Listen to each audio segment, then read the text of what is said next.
2%. I would say ask you to take a careful look at each and every program at the department, and I look forward to reviewing your full budget request, hopefully very soon. This committee wants to work with you on improving HHS so that the agency can move more efficiently and fund the basic science. I'm concerned that our country is falling behind in biomedical research, and this should be a concern for all of us who want to make investments in biomedical research. Investing in that has proven to save lives while exponentially strengthening our economy. NIH-funded basic research is also behind many of the 600-plus new cancer treatments that FDA has approved over the last 20 years. NIH-funded research led to the development of buprenorphine, a medication for opioid addiction. NIH-funded research led to the development of the first overdose naloxone nasal spray, Narcan. For almost a decade, this committee has increased funding towards the goal of finding treatments and a cure for Alzheimer's disease. This goal is very personal to me since both of my parents lived with and eventually succumbed to this horrible disease. These investments have allowed NIH to fund research into a wide variety of potential causes of the disease and build evidence for prevention based on a healthy lifestyle. NIH-funded research of the amyloid protein led to the development of the FDA-approved Alzheimer's drugs in 23 and 24 to slow progression of the disease. All this research is extremely important, and I look forward to working with you to continue to look at diversified Alzheimer's research. Wasteful spending of taxpayers' dollars must end, and I applaud you for taking a hard look at what federal research dollars are funding, and I encourage you to ensure that the fiscal year 2025 funding that Congress has already appropriated is spent in a timely manner, in particular for the vital biomedical research which could lead to life-saving breakthroughs in science. Too many families are waiting for a cure, as you know. We have a responsibility to make sure their taxpayers' dollars fund that research. You and I have talked several times, and I appreciate it so much, about the importance of the NIOSH coal programs in West Virginia and how the work conducted by NIOSH in Morgantown is unique across the federal government. I'm pleased that you brought some of these specialized NIOSH employees back to work earlier this month and then just last week reversed their rifts so that their return to the office will not be temporary. Thank you. Your decision to return NIOSH staff to the office meant that the Firefighter Fatality Investigation and Prevention Program could issue the final report on the December 27th, 2020 fire that killed a 30-year-old firefighter and injured 3 others in West Virginia. Senior Airman Logan Young was one of many who responded to the Carneysville fire.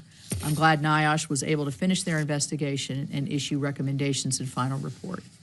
While your action last week was a good step, there are still other divisions within NIOSH with specialized staff who conduct essential, unique work. I support the President's vision to right-size our government, but as you and I have discussed, I don't think eliminating NIOSH programs will accomplish that goal. I encourage you to look at this closely. West Virginia, my own home state, continues to rank above the national average in both new cancer diagnoses and death. We are thankful for the work performed by the CDC National Center for Chronic Disease Prevention and Health Promotion, and I look forward to learning more about how this important work will be continued under the administration of a healthy America. Substance abuse challenges also continue to be a real problem facing West Virginia and the nation. SAMHSA funding has played an important role in West Virginia, and I want to understand how the budget proposal would impact my state. I look forward to learning more about that from you today. I will say there was a bit of good news, I believe last week, when the national statistics of overdose deaths did go down. Rural health care is a top priority for this body. CDC data shows that rural Americans are more likely to suffer from higher rates of diabetes and are more likely to die from cancer, heart disease, and stroke than urban Americans. This is unfortunately true in my state, which also leads the nation in diabetes and heart disease. Improving rural health outcomes goes hand in hand with investing in the healthcare workforce to meet the physical and mental health challenges in America. HRSA has been a trusted federal partner on rural health issues for decades. HRSA has funded critical rural health capacity building and other initiatives across the country and administers the healthcare workforce programs that help bring medical providers into local communities. You have proposed moving HRSA into the new AHA, and is that how I say it? AHA. I would like to learn more about how your budget proposal would invest in rural America. We have a difficult task ahead of us. It's my hope we can and will come together, just as we have done in prior fiscal years, to use our limited resources in the most efficient and effective way. So, Secretary Kennedy, I look forward to your testimony, and I now will yield to my, or not yield, but turn the microphone over to Senator Baldwin. Thank you, Chair Capito, and I too look forward to continuing our strong bipartisan work together. Secretary Kennedy, today we are here to talk about your fiscal year 2026 budget request to Congress. You run a department dedicated to improving the health and well-being of every American. And these programs that you are responsible for administering touch the lives of all Americans at a critical moment in their lives, from research for life-saving cures and treatments for devastating diseases, to maternal health care, to child care, to addressing substance use and mental health. You have repeatedly pledged that you would run the department with, I quote, radical transparency. While this is a great catchphrase, it could not be further from the reality that we're experiencing right now, as we talked about yesterday. As required by law, a few weeks ago, the department sent this committee a plan for how it will be spending appropriated funds this year under the CR. But instead of providing Congress and the American people with any information about how the department is spending tens of billions of taxpayer dollars, there are only asterisks in place of spending levels for over 530 programs. In no other job under the sun can you essentially leave blank how you are spending billions of dollars. This is flatly unacceptable when we are talking about taxpayer dollars, and the people I represent deserve better. You are undertaking a massive and disruptive overhaul of the department. You are shutting entire offices down and firing thousands of experts. Your plan for all of this that you provided to Congress is little more than 1 page long. And that shows the chaos that this is creating. I'm assuming today you're going to reiterate talking points about how you are consolidating offices and eliminating duplicative functions. But Secretary Kennedy, this is a genuine request. Please sit down and talk to us in detail about what you are doing. Have your staff talk with our staff on both sides of the political aisle about your plans for the department and what you are doing right now. For a department this important, anything less is simply not acceptable. Let me turn to what it is that we do know about your budget request and what is happening at the Department of Health and Human Services. Your fiscal year 2026 budget requests cuts to the National Institutes of Health of $18 billion. That would have a devastating impact on research into life-saving cures and treatments for devastating diseases, setting back medical innovations by decades. It would push the brightest scientific minds to work in other countries. It would cede our leadership in biomedical research to China. It would also take away hope from millions of American families. For the family receiving a devastating diagnosis of pediatric cancer, like Charlie and her mom, Emily, who spoke to this committee last month, it would mean less hope. For Jesse, a veteran and a father with ALS, and his son, Dewey, who wants his dad to see him graduate from high school, it would mean less hope and less time. This budget says a lot about the priorities of this administration. And normally I could, disregard it as only a request. But it provides insight into what you're doing right now in fiscal year 2025. At the same time you are submitting this request, you are actively stopping billions of dollars in NIH funding for life-saving research, including on cancer and Alzheimer's disease. You are implementing changes right now that are ripping away hope and life-saving cures from American families. If you aren't already, I think this administration is heading down the road of illegally impounding funding across HHS. Mr. Secretary, your budget request also cuts funding for CDC in half. Today, you will allude to consolidating programs into a new administration for Healthy America. But you can't just slash funding, fire everyone, slap a slogan on a new agency, and say that work will continue. In previous years, I would have called this only a proposal, reassured by the fact that Congress would reject it and rewrite our own. But this year, right now, you are dismantling CDC, seemingly in line with your budget request. Congress did not approve that. On a bipartisan basis, Congress funded the CDC to administer programs that provide critical public health support to states and local communities across the country. That includes the CDC Childhood Lead Poisoning Program.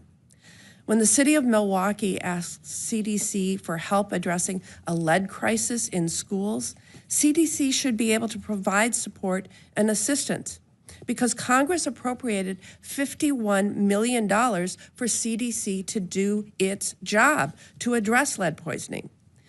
Despite what you told me last week, that you have no intention of eliminating this program, you fired the entire office responsible for carrying it out.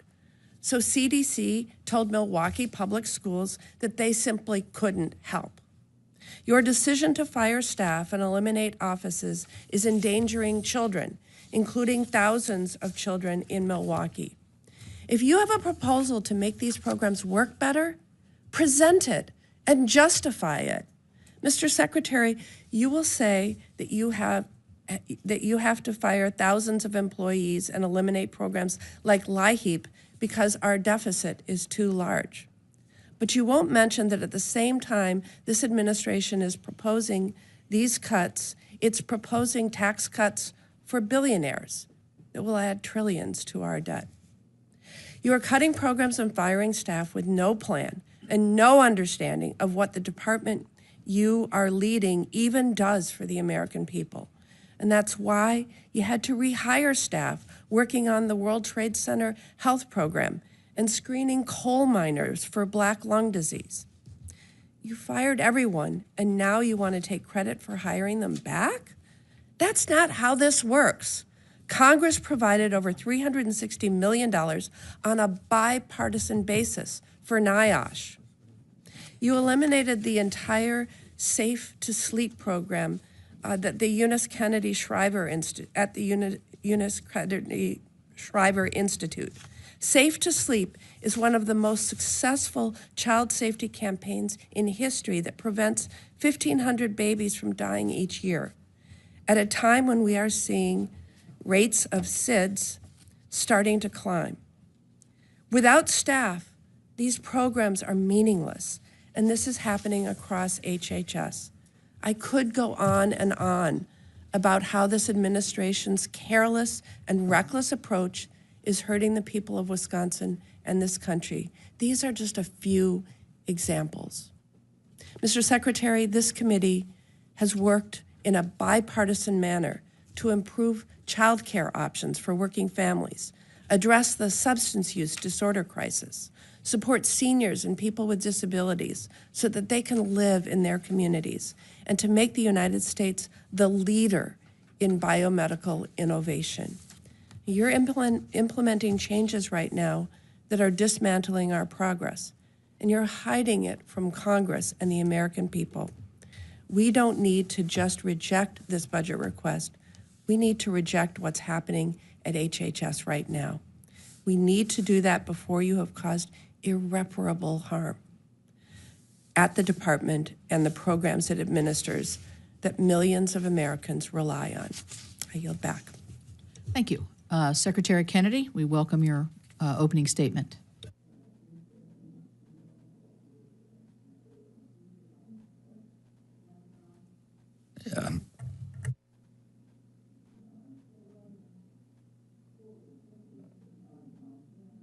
Is it on now? All right, thanks. Thank you, Chairwoman Capito, and thank you, Ranking Member Senator Baldwin, and all the members of this committee. I'm honored to appear before you today to present the Department of Health and Human Services fiscal year 2026 budget. Debilitating disease, contaminated food, toxic environments, addiction, mental health affect families across every race, class, and political belief. When my team and I took the helm at HHS, we set out with clear goals. First, we aimed to make America healthy again with a special focus on chronic disease epidemic.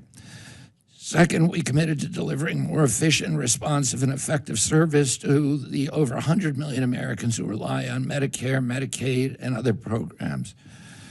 Third, we focused on achieving these goals while cutting costs for taxpayers. We intend to do more, a lot more, with less. The budget I'm presenting today supports these goals and reflects two enduring American values: compassion and responsibility. I invite the committee to unite around these ideals with me.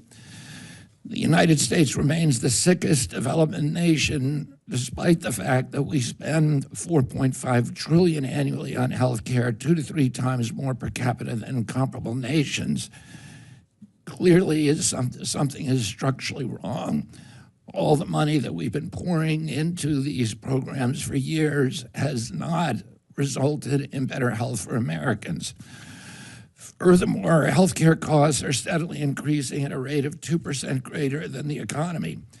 If we don't staunch this unsustainable hemorrhage, we will ransom our children to bankruptcy, servitude, and disastrous health consequences. Yes, an exploding debt is a social determinant of health. We won't solve this problem by throwing more money at it. We must spend smarter. We will shift funding away from bureaucracy toward direct impact. Some things at HHS will not change. We will preserve legacy programs like Medicare, Medicaid, and Head Start as the foundation of the MAHA agenda. Vulnerable populations, seniors, veterans, American Indians deserve consistent access to care, and I will ensure that they receive it. Today, 83 million Americans, urban and rural, lack adequate access to primary health care physicians. We will prioritize these families, especially the Native American and Alaskan communities. Protect IHS funding, streamline its operations, and give the tribes more autonomy in managing their resources. Let me be clear, we intend to make the Trump HHS not just the most effective, but also the most compassionate in U.S. history. Our official budget statement outlines many priorities, but I want to highlight a few.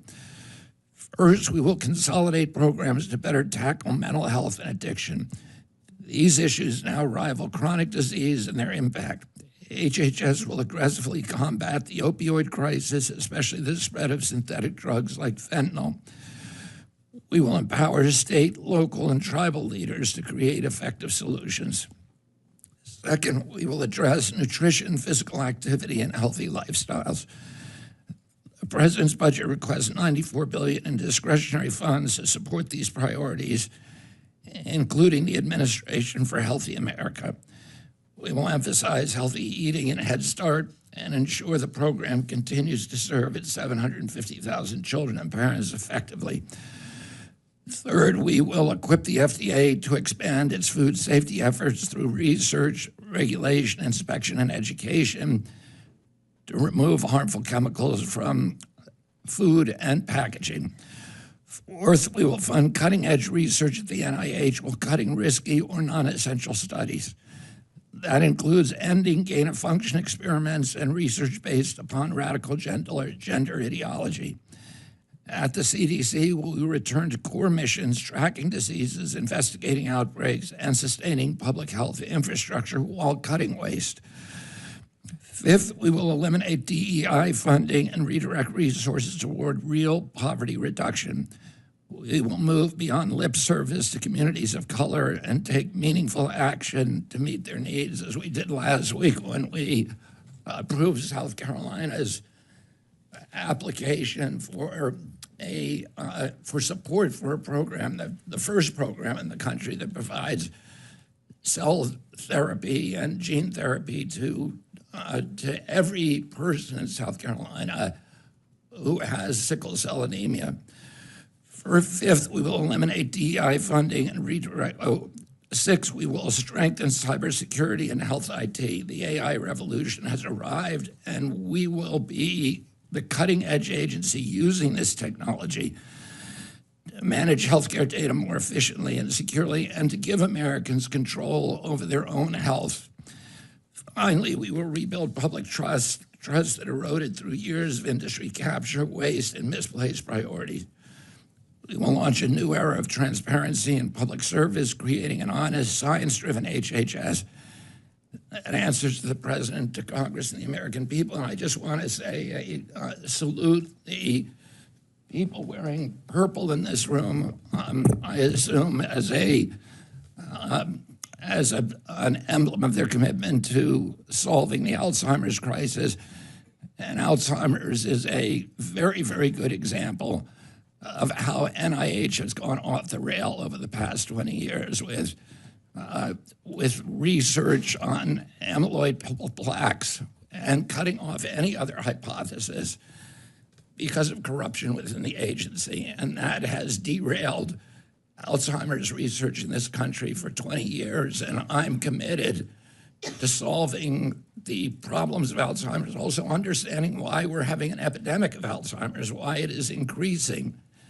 And I have Alzheimer's in my family, and many members of my family are activists in this community, and I have a deep personal commitment to solving this issue. I look forward to working with Congress to pursue this mission together as a bipartisan cause. Let's work side by side to make America healthy again. Thank you, Mr. Secretary. And I am going to turn to the chair of the full committee, who we're honored to have here, as always, Senator Susan Collins, for 7 minutes for questioning. Thank you. Thank you very much, Madam Chair, and I thank the Vice Chair as well. Welcome, Secretary Kennedy. Secretary Kennedy, the military services submit to Congress what is known as an unfunded priorities list. It includes funding requests that were not included in the President's budget, but oftentimes we take from that list and do fund what the military was unable to get into the President's budget. And just to give you some idea, the unfunded priorities list range from more battleships to better housing for our troops to weapons R&D. It really covers the map. Your department's budget has been sharply cut by 26% below the fiscal year 2025 level. If you were required, as our military services are, to submit an unfunded priorities list, what would you include on it? That's a good question, Senator. I would include the research that has been neglected for the past 20 years on chronic disease and what's caused us to go from 3% of Americans of children having chronic disease when I was a little boy and my uncle was president to 60% today. I would want to look at the thousands, over 10,000 chemicals that are now in our food. Most of them have never been tested. I'd want to look at what's causing the infertility crisis. Why are girls in this country reaching puberty 6 years early? They're earlier than historically. Why do boys in this country have half the testosterone teenagers of a 68-year-old man? Half the sperm count of a 60-year-old man. I would want to do research on why our bees are disappearing, why 90% hive collapse happened, which is a food issue. I would want to look at the microbiomes in the soil and how that's contributing to erosion and how the chemicals that we're using in agriculture are sickening farmers in many cases, potentially, and are destroying the microbiome and creating a situation where soil is running off and where most agronomists believe that we only have 60 harvests left. And I would want to look at why we're having an explosion in Alzheimer's in this country, not just curing it, but what is causing it. And I think NIH has done a very good job at making cancer more survivable. For example, colorectal cancer, where there's been extraordinary science done at NIH. Why isn't NIH asking the question, why do we have colorectal cancer in children? This is something that's new to humanity. It was never known before. And now it's an epidemic in our children, and we need to have a balance where we're looking at cures for diseases, but we're also focusing on how to keep Americans healthy so that we can beat these ruinous healthcare costs and that we can have a healthy, productive society. Thank you. I want to turn to a couple of other issues. First of all, the LAHI program, which we've talked about, is absolutely vital for thousands of older Mainers and low-income families. It helps them avoid the constant worry of having to choose between keeping warm, buying essential foods and medications and other basic necessities. Now, I was pleased to see the release of the rest of the fiscal year 2025 funds, but the administration's new budget seeks to eliminate what is truly a critical program. Will you work with this committee in trying to restore the LAHI program so that we can avoid literally seniors and low-income families not being able to keep warm in the winter? Yeah, absolutely. And I'm from New England. Myself, my brother, for 40 years has run a Citizens Energy, which provides low-cost home heating oil to families in New England. And so many people have come to me over the years and said to me, "Thank you, your brother saved my life," because I didn't have to choose between food and heat. I was on the Navajo reservation 3 weeks ago, and Navajo President Boo Nygren said to me, if we cut LAHI, Navajo will die from it. So I understand the critical historical importance of this program. President Trump's rationale and OMB's rationale is that President Trump's energy policies are going to lower the cost of energy, so this program, so that everybody will get lower cost heating oil. And in that case, this program would simply be another subsidy to the fossil fuel industry. If that doesn't happen, then I would, and Congress chooses to appropriate the money, I, of course, will spend it. I've already directed the spending of $400 million in this year's budget to that, and I will work with you to make sure that those families do not suffer in that way. Thank you.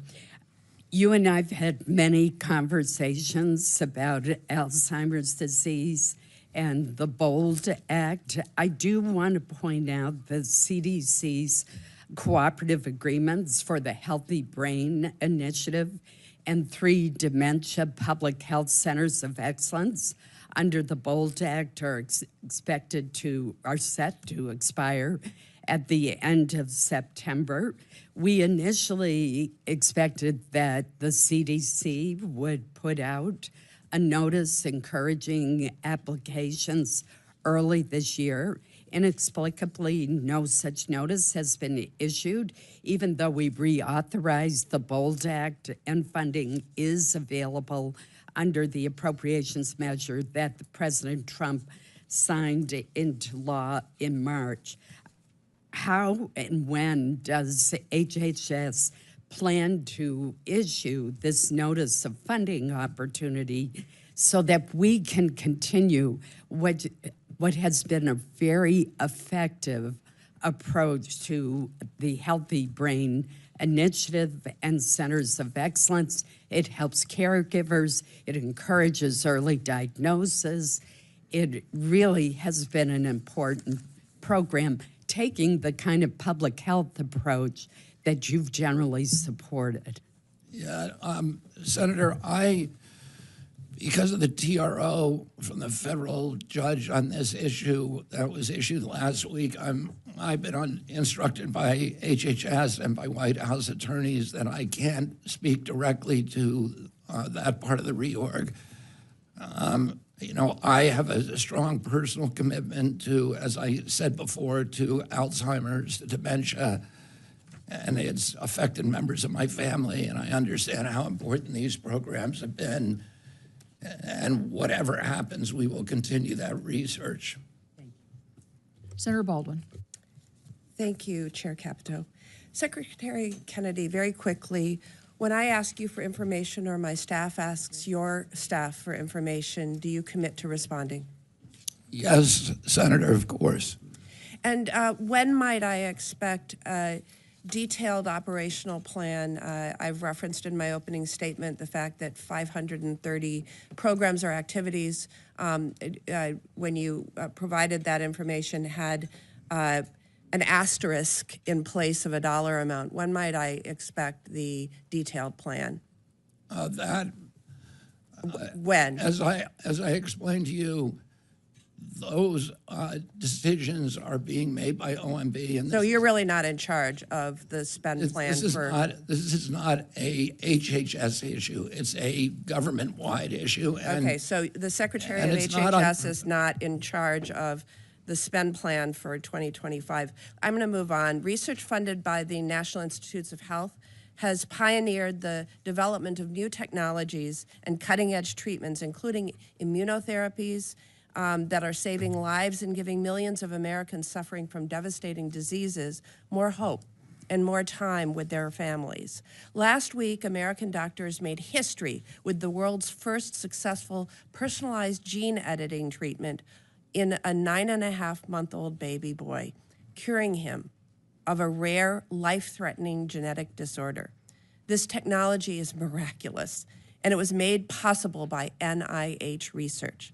According to the American Cancer Society, NIH-funded cancer research saved 3.5 million lives between 1991 and 2019 and reduced the overall cancer death rate by 33%. Congress has spent nearly 100 years building up the world's premier biomedical research agency to develop state-of-the-art treatments that wouldn't have been thinkable just decades ago. And in just 100 days, this administration is starting to tear it all down. NIH has awarded nearly $3 billion less in funding. So the graph on on my right, $3 billion less in funding compared to the same period last year. That's more than 3,200 fewer grants. These grants are being withheld. This includes funding for everything from cancer to Alzheimer's disease to rare disease research. Secretary Kennedy, whose decision is it to withhold thousands of grants and billions in funding for life-saving medical research at NIH? I can tell you, Senator Baldwin, that gene therapy and cell therapy is a priority for me and for Marty McCary, who's the FDA director. We are going to ensure that this country remains the hub of gene therapy. That wasn't my cell question. Secretary Kennedy, whose decision is it to withhold thousands of grants and billions in funding for life-saving medical research at NIH that we approved on a bipartisan basis in this subcommittee? We are not abandoning any life-saving research at Is NIH. it DOJ reviewing NIH funding opportunity announcements? Is it cut, DOJ reviewing NIH grant award? We've got administrators, we're cutting waste, we're cutting duplicative programs. You're funding $3 billion less in biomedical research than you did a year prior. We're spending less on administration of those programs. 3,200 fewer grants. We're spending, well, many of the grants were terminated because they were grants that were not advancing. These aren't grants terminated. These are grants not awarded because the panels weren't convened. We spend 70% of the world's biomedical research out of NIH, 70%, And we're the sickest Would country in the cutting world. $18 billion or 40% from the NIH budget slow the development of new treatments and cures? And we are the sickest country in the world. So that money has not been well spent. We've had a 38% increase in our agency, growth in our agency over the past 4 years. I'll ask you, is funding for Alzheimer's disease research centers DEI? Because you're holding up $65 million for 14 of those centers in 9 states, including the University of Wisconsin-Madison. Is funding for cancer centers DEI? Because you're holding up $47 million in cancer center support grants at 9 cancer centers in 8 states. Is funding for rare disease research DEI? Because you're holding up $55 million for 11 rare disease clinical research network grants in 8 states. These are just a few examples, and the list goes on and on, Secretary Kennedy. I've run out of time. I yield back. Thank you. This is a fun game we're playing. Mr. Secretary, let's talk about Answer clinical questions and to ask questions and don't give me a chance to answer them. Don't give me time to answer them. Well, maybe in some of my questions you can elaborate on some of that. I want to ask you about the clinical trials because she does have that up on her poster there. Clinical trials are the forefront of research, innovation, and oftentimes represent that last hope for cancer patients and other patients addressing chronic disease when traditional treatments have been effective. These clinical trials are often lead to getting life-saving drugs to the market. Has HHS or any sub-agency assessed the impact of patient access to clinical trials through the reorganization effort? We are not cutting any clinical trials. We're not cutting any clinical trials. We're not cutting drug development. Thank you. Cutting administrative costs.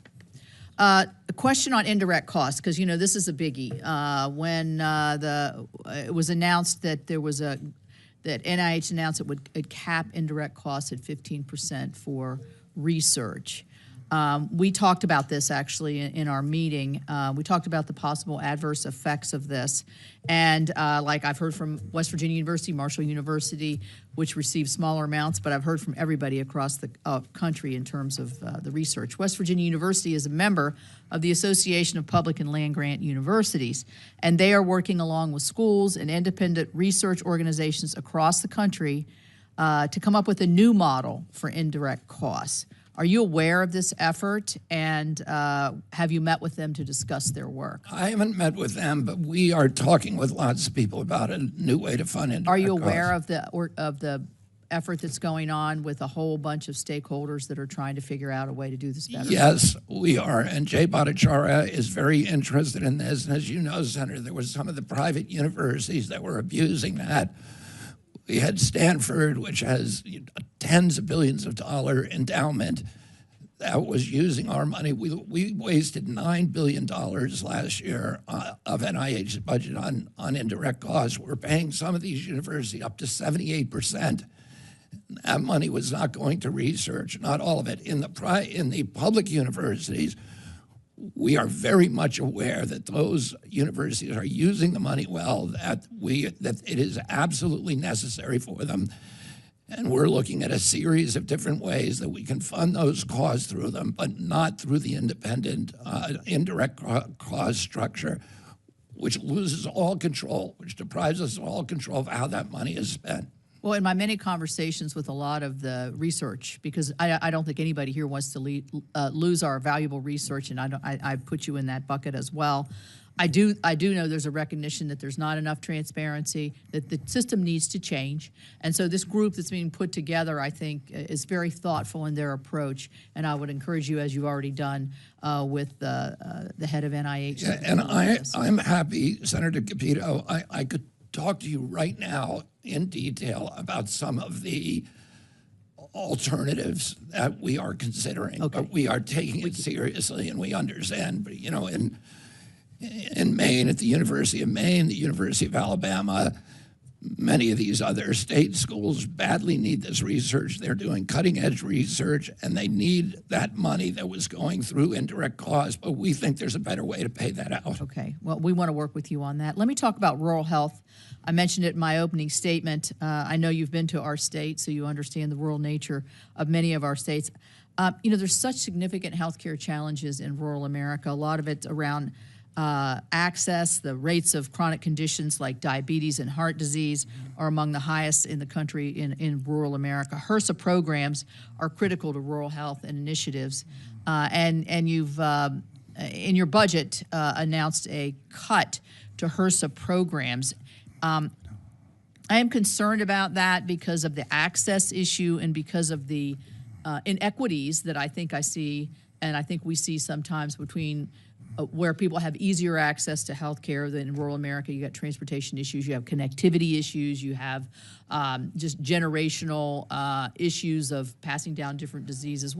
How is rural America going to be better under your new reorganization? There's a lot of ways, as you point out, under HRSA, and this is a priority for me. It's one of the commitments I made. When I was doing my Senate confirmation, it was the issue that was most often raised by the various senators who I talked to. These facilities, we're seeing an epidemic of closures in rural hospitals, rural areas around the country, and these not only provide critical access to care. If you don't have that hospital, people may have to drive 2 or 3 hours to get to a site, and that means people will die. They also are critical to the economy and the culture of rural America. They provide jobs and high-paying jobs, and they're economic drivers for those communities. So we're determined to keep them open and to do everything that we can to help them. And we're doing that through a combination of different ways under HRSA, through the community health centers, the National Health Service Corps, which provides badly needed personnel, which is a huge deficit in rural areas. The GME program, which does education for those through rural health, but also through innovations like to provide better health care through telehealth and through AI and through wearables and apps that can actually save people hospital trips.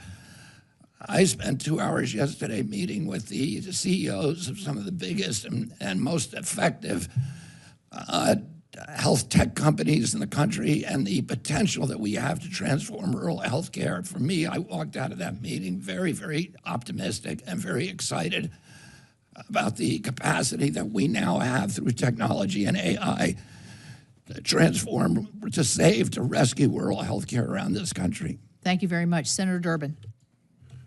Thank you for being here, Mr. Secretary. Let me ask you a startup question. Do you know the #1 cause of preventable death in America today? The #1 cause? Well, I know what the #1 cause of deaths is in this country. I'm not sure what you're talking about. I'm talking about tobacco. You fired the head of the CDC's Office of Smoking and Health and eliminated their efforts from your budget. Hundreds of employees at FDA's Tobacco Center, including the director, have been let go. If we are genuinely concerned, and I believe you are, about the health of America and making it better, something as basic as the #1 preventable cause of death is not served by that kind of dismissal. Let me take you to another issue that I think is personal to me in a way. It reflects a tragic situation involving ALS. A friend of mine named Brian Wallach used to work in the Obama White House, and Brian met his wife-to-be, Sandra Abravaya, who was my press secretary. They married. When their second daughter was born, Sandra came home from the hospital to learn that her husband had ALS. Brian and Sandra have been fighting a battle now for 8 years. He's still alive. He can no longer walk or talk, but he has hope. He loves his family, and he's hoping that something will break through in ALS that gives him a chance for a future. Please explain to Brian and Sandra and their 2 young daughters why you've canceled ALS grants at institutions across this country and why you think research for diseases like ALS should be cut by 40% next year. Senator, I don't know about those cuts. I will have to, I don't know if that's true. I don't know if those were part of the rifts, in which case the people were not fired, but they were put on administrative leave. You know, the issues that you're talking about are issues that are important to me: tobacco, ALS, and I know you have a passion for congenital heart disease as well. Those are all issues that I'm deeply concerned with, and I'm happy to meet with you at any time and talk about the programs and what we can do to make them better. Of course, you're welcome, and I think the conversation is important. But I want to remind you, on April 1st, 10 laboratory heads at National Institute of Neurological Disorders and Strokes received their layoff notices. They were all PhDs and senior investigators. They're not administrators, whatever that might be. They were running intramural labs at NIH. If you have your way, they'll all be gone on June 2nd. Science Magazine reported 25 of 320 physician researchers at NIH's Internal Clinical Center are leaving, and the number of patients treated in the hospital has been reduced by 30%. 3 grants involving ALS and dementia work at Northwestern University in Illinois have been paused. One looking at how to stop the buildup of damaged proteins, another looking at cellular mechanisms that can be drug targets. Just last week, an ALS researcher at Harvard had his grant cut that was using AI to accelerate the reversal of ALS symptoms. Brian Wallach is waiting for a cure. He is not giving up. His source of hope is this research that you unfortunately are terminating. How can we possibly address his concerns and give hope to people across the country who are suffering for so many diseases when our government is cutting back on that research? As I said, Senator, I do not know about any cuts to ALS research, and I'm happy to meet with you. I just read them to you. I will have to go and talk with Jay Bhattacharya and find out what the rationale was for those cuts. I just don't know about them until you told me about them at this moment. There are many things that concern both of us about the state of public health in America. And questions you've raised, I think, are legitimate questions, many of them, that I want to follow through. I want to know the honest scientific answer to these questions. And I want to make this point. Cutting medical research is giving up on the future. You can't do that. These families are counting on you, Secretary, and counting on your department to do this research. It gives them hope to live another day. Just turning out the lights and saying you're doing it in the name of efficiency or DOGE or whatever it is no consolation to these families that are struggling. Thank you, Madam Chair. Senator Moran. Thank you, Chairman. Secretary, welcome. Kansas, my home state, is one of several states that are facing the impact of a recent measles outbreak. We had 56 cases confirmed measles, with 54 cases being in a southwest part of our state. Among the 54 outbreaks, 48 of those patients were unvaccinated or had unknown vaccination status. Overall, the state's cases, 45 of those patients or victims of measles were children. What do you need? What do you need from us? And what can you do currently to be of help to the Kansas Department of Health and Environment in support of their response to ensure that this outbreak doesn't spread, and to make sure that those who have been positive for measles are cared for, and this becomes a thing of the past, not a thing of the future? Yes, Senator. The best way to prevent the spread of measles is through vaccination. We urge people to get their MMR vaccines. There are groups in this country that don't want to be vaccinated many of them for religious reasons. I've spent a lot of time with the Mennonites, and the MMR vaccine has millions of fragments of human DNA in it from aborted fetal tissues, and that's a religious objection for them that I have to respect. We need to be able to treat people who do get sick, which the CDC does not give people advice, physicians advice on now, until I came in and we started a new program to treat people who actually get sick. We've done a better job at controlling measles since I came into this agency than any other country in the world. Today we're at 1,035 cases, and we only added 27 cases last week. Canada, which is 8%, 1/8 of our population, has a outbreak double that size, and they added 300 last week. Mexico, which has a population a third our size, has almost the exact number of measles that we do. Europe has almost 7,000 cases, so 7 times what we have. And they're growing and adding cases. We've deployed the epidemic intelligence services to all the states that have requested our help. We have people on the ground in those states, and they are doing a great job at limiting the spread of the outbreak. And if Kansas, the governor of Kansas, wants to contact us, we will deploy a team to Kansas to make sure that that outbreak is curtailed there. Do you have all the tools at HHS to be of help to Kansas and other states? We do. We not only have tools like vaccination and the tracking and tracing and surveillance and analytics and lab support, we also now are for the first time are able to provide physicians with at least some treatment protocols so that when children do come to a hospital with measles, there's a protocol for treating them. Most children, virtually no child should die of measles. We've only had 4 measles deaths in 20 years in this country. And even before the introduction of the vaccine, the death rate for measles is about 1 in 10,000. So children, healthy children, should not die from measles, and there's ways of treating most of the kids who died either have comorbidities, but in addition to comorbidities, they have bacteriological infections that are associated oftentimes with measles, and we need to give the physicians the tools to treat those bacteriological infections. And they have not had that. CDC has never given them those protocols because it's one solution only, and it has not been a good system. You have demonstrated a support for people with developmental disabilities. Could you talk about that commitment to supporting the work of developmental disability networks and how the federal government can continue to support Americans with intellectual and developmental disabilities? I mean, this is a lifetime passion for me, but also a family passion, and we will continue to provide that support and to provide the best science that we can.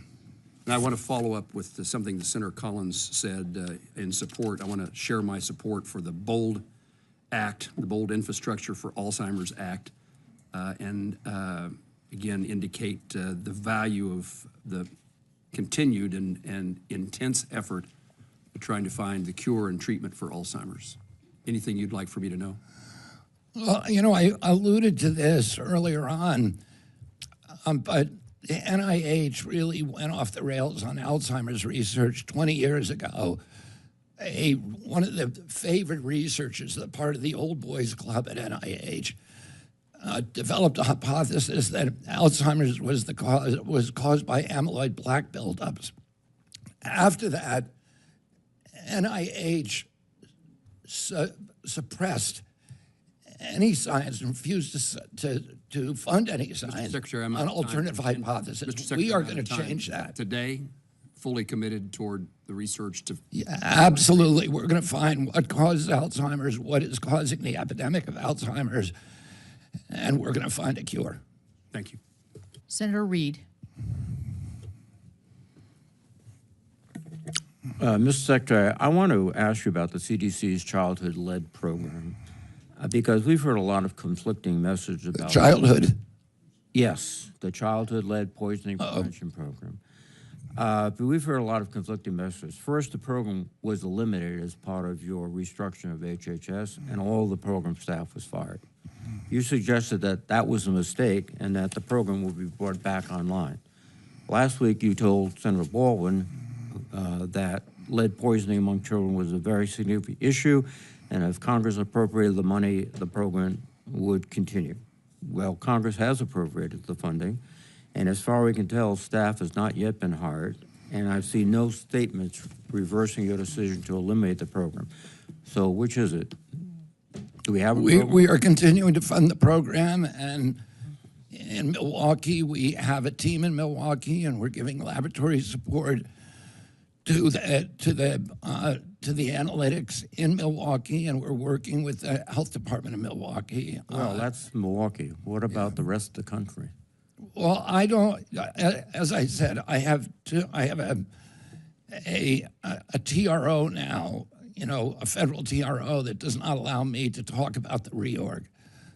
What I can tell you is that if you appropriate the money, that we are going to spend it. We have appropriated the money, Mr. Secretary. You indicated that you have a program in Milwaukee. What about the rest of the United States? This is not a problem exclusive to Milwaukee. My understanding is that that program is continuing. I'm hoping to. I'm very, very happy to talk to you, Senator, after this and find out exactly what the details are. Well, it should be a very simple answer. The program's back up and running. We've hired the staff, which I don't think you have, and that doesn't indicate that you're serious about getting the program running again. I just want to put a word in to second Senator Collins' support of the LIHEAP. It's a program that is incredibly important to people all across the country. Cold winters, torrid summers in the South, people need it. And I support her comments very much. Now, let me turn to an issue, Medicaid. The Nonpartisan Congressional Budget Office estimates that more than 10 million people will lose access to Medicaid because of the bill under consideration right now in the House. In fact, CBO didn't even get to score all of the Medicaid provisions, so it could be higher. But the consequence of that is millions of people losing Medicare will mean that many more people will go to the emergency rooms because they don't have a doctor. Many community health centers will close because that's the margin that keeps them open. Nursing homes will likely close.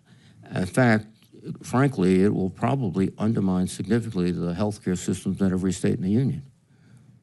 So why are you making these cuts? First of all, we haven't made cuts. We've only in Washington would those be called cuts. The reductions that are proposed are reductions in the rate of growth over the next 5 years. And those reductions are to eliminate waste, fraud, and abuse. And I'll explain to you, there's 1 million people now on Medicaid who are accepting Medicaid or collecting from Medicaid in 2 states. That's illegal. They're stealing from the Medicaid program. We've now been able to identify them, which no other administration was able to do. There are 2 million people who are collecting both Obamacare, or 1 million people who are collecting Obamacare and Medicaid. That's illegal. It is also a theft. There are 1 million illegal aliens in the states that have allowed that, like California. And as soon as we made the announcement that we are not going to allow that funding anymore, Gavin Newsom followed by making his announcement that he's not going to fund it anymore. So his compassion ended where he had to start paying for it. The remaining, and there's only 8.5 million people affected by this. The remaining people who are affected are able-bodied male workers, males, who refuse to get a job, who refuse to even meet the minimal thresholds that President Trump has demanded, that they be looking for a job, that they be getting education. Excuse me, Mr. Secretary.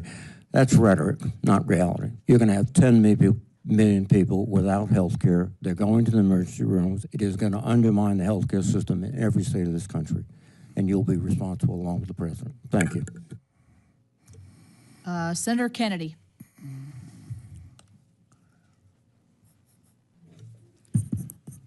Mr. Secretary, how many employees were there at HHS when you took over? 82,000. How many do you have today? 62,000. Okay. It's about the level it was in 2019, right before COVID. Is this the first time that an institution in America has ever downsized? I don't think so. I think private and public institutions have Microsoft just announced that they were going to reduce their workforce by 6,000 people. You think that'll be the end of Microsoft? Senator, we wouldn't have reduced You anybody. think that'll be the end of Microsoft? I don't think so, Senator. Meta, I still call them Facebook, just announced they're going to reduce their workforce by 3,000 people. You think that'll be the end of Meta? I imagine it will not. Yeah. Think maybe the people at Meta know what they're doing? I think that they do. They make a lot of money, Senator. Do you hate NIH? I love NIH. I grew up with NIH. I visited when I was a boy. I love science, and those were my favorite afternoons, visiting the labs. Do you hate medical research? No, I think we need to lead the world in medical research in this country. In fact, isn't it true, Mr. Secretary, that you would like to see more money spent on medical research? Obviously, I'm the secretary of this department. No secretary wants to see his budget cut. Well, one way of doing that, it seems to me, would be to stop some of the stealing. And let me tell you what I mean by that. Let's suppose you give NIH gives a university $100 million to research, for medical research, to research a cure. And that university takes $30 million of it, doesn't spend it on the research. They use it to subsidize the rest of their university. Does that show a commitment to medical research? No, and I mentioned before the example of Stanford, which was taking 78% in indirect costs, and we don't know what they were spending. That's theft, isn't it? It's not a good in way to Louisiana, spend we call that federal stealing. taxpayer dollars. We call that stealing. Is there any doubt in your mind that a lot of universities are taking this NIH money, which is supposed to be spent on medical research, and using it to fund other parts of their university? Is there any doubt in your mind, Bobby? Oh, and Senator, the other people who are writing grants, like the Gates Foundation, the Rockefeller Foundation, they paid 10% to 15% in indirect costs. We were paying 50, 60, 70%. So, in fact, what you're doing is adding money to medical research. We will be able to fund many, many, many more studies by eliminating that $9 billion, at least part of that $9 billion cost. Okay. I want to ask you about LAHEAP. Are you familiar with this GAO report they did on LAHEAP? LAHEAP? I am not, Senator. They found, they audited 7 states. They found 11,000 dead people getting LAHEAP grants. You familiar with that? No, but that is pretty typical of many of the other programs that we're working with. They found prisoners getting grants, didn't they? Were they using the grants to heat their jail cell? They found 1,000 federal employees getting the grants with federal salaries that greatly exceeded the income limits. They found some of those folks living in $1 million homes.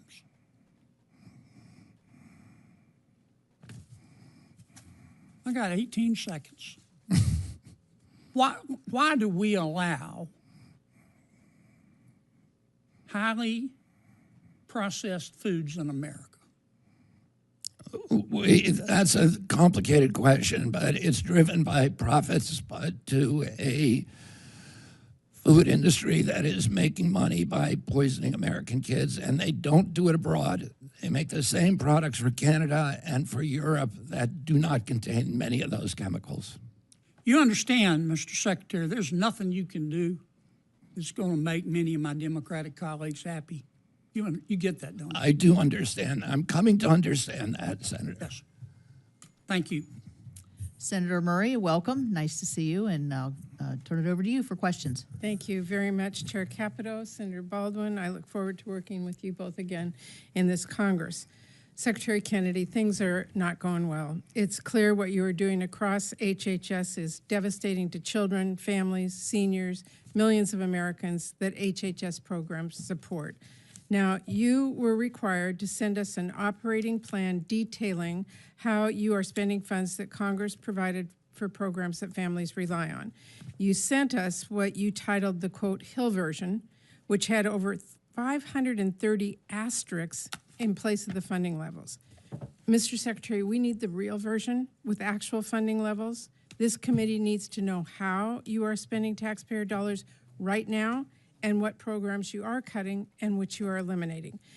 You are blocking billions in funding that Congress appropriated from going out the door, including $3 billion at NIH, $1 billion in Head Start, and $3 billion in child care funding alone. And that's on top of all the other funding you have illegally ripped away. $11 billion from state and local health departments, $1 billion supporting local substance use and mental health programs, and $66 million in Title X funds for cancer screenings, birth control, and preventive care. We know you're dismantling HHS and throwing away generations of investments in our healthcare system and firing critical employees.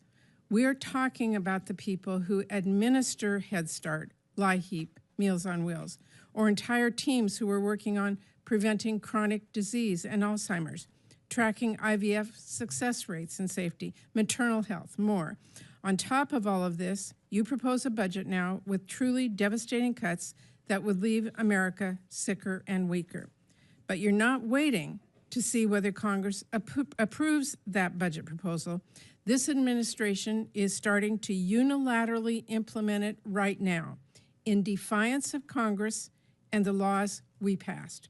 If you aren't already, you're sprinting down the road of illegally impounding billions in funding through intentional action and incompetence. So to my colleagues on this dais, we heard several weeks ago from experts across the country what we risk by ceding American leadership on biomedical research. If we bless these staffing and funding cuts across HHS, that means deciding that we are comfortable with China leading the future development of every drug, device, and vaccine. The supply chain challenges we faced during the pandemic will be the new normal. Our access to the latest treatments and cures will depend on other countries. It's time to stand up and assert Congress's authority. This committee has dedicated itself in a bipartisan manner over decades to make sure we are the global leader in research and development. And now all of us know this administration is now setting us back where it may take decades to regain that position. If we don't, decades of scientific breakthroughs and medical discovery and the bipartisan work to support them risks being burned to the ground, and it will be very, very hard for us to rebuild that. We should be setting this country up for failure. We have to do better. Now, Secretary Kennedy, listening to your testimony last week, frankly, left me pretty confused and concerned about what is happening at your department. You repeatedly claimed that staffing and funding cuts that have been reported on publicly and even confirmed by your department staff are not happening. So either you're lying or you're not the one making the decisions. You said, and I quote, "I made sure that Head Start was not cut," later going on to say there should not be any delays, the funding is there. Well, Mr. Secretary, HHS is delaying billions in funding for Head Start and child care. These funding delays meant that a Head Start program in my state that serves more than 400 children had to close its doors and left parents scrambling. So let me ask you about another child care issue. Secretary Kennedy, whose decision was it to withhold child care and development block grant funding? Senator, I want to point out that in 2021, at the beginning of his administration, President Biden submitted his budget on May. You know what? You made an accusation of me, and I'm going to answer it. Okay, I appreciate On May that. 28th, he submitted his budget. So our budget. We're a new administration. Okay, you can go And I down also that want to road. point I out. have just 2 minutes left. I asked you a specific I want to question. point out something, Senator. You presided here, I think, for 32 years. You presided over the destruction of the health of the American people. Well, I Our adamantly- people are now the Mr. sickest people in the Secretary, world. Seriously. Because you have Mr. not done your Secretary, job. seriously. That is an What have you amazing done about point. it? What have you Mr. done about the Secretary, epidemic I am here of to chronic ask- disease? Mr. Secretary, What have are you done here in about front- the epidemic Mr. of chronic Secretary, disease? seriously, Madam Mr. Secretary, Chairman. I would ask you to hold back and let the senator ask the questions. Mr. Secretary, I'm asking you a question about childcare. I'm asking you who made the decision to withhold childcare and development block grant funding. That was made by my department. Okay, and you said last week, quote, "We were not cutting thousands of scientists, we are not cutting clinical trials." But I want you to know, in the last 4 months, you fired or pushed out nearly 5,000 NIH staff and terminated more than 1,600 NIH grants. That includes more than 240 clinical trials across the country. So whose decision was it to fire scientists and terminate these NIH grants and the clinical trials? Senator, I don't trust your information with all due respect. You told me 3 days ago or 4 days ago that we had cut a clinical trial in your state, and what you said turned out to be completely untrue, and you knew it was untrue because you corresponded with Jay Bhattacharya before Madam that. Chairman, I will answer that. It shouldn't take me, first of all, raising an issue with you face to make sure NIH is working its way through this. The woman that was in question, as I clarified to you at the last committee, was qualified for a clinical trial, unlike you stated. So Untrue. Untrue. No, that is true. Untrue. She qualified this week. We shouldn't be talking about patients' private information I agree. anyway. And let's leave that. And I will just say your staff didn't get back to me till 45 minutes ago. We have the emails. We have the emails from your staff Madam Secretary, 2 weeks ago. Mr. 2 weeks ago, Secretary, you were corresponding. seriously. What you said, know- you knew was untrue when you said it to me. You came here to argue with me. I came here to ask you questions about your budget request. Your budget request is asking us to cut dramatically, but I am also making the point that Senator Baldwin made, that what you are doing right now is enacting your budget that Congress has not passed by cutting critical funding across the board. And I think this committee will find that to be very detrimental in the future. Thank you, Madam Chair. Senator Hyde-Smith.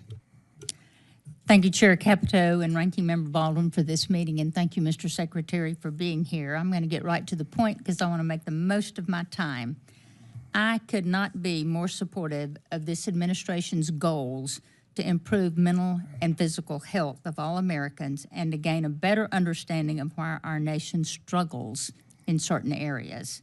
However, I am deeply concerned with reports from reliable sources that's now appearing in the media that the MAHA Commission's initial assessment, which is expected to be released this week, may unfairly target American agriculture, modern farming practices, and the crop protection tools that roughly 2% of our population relies on to help feed the remaining 98%.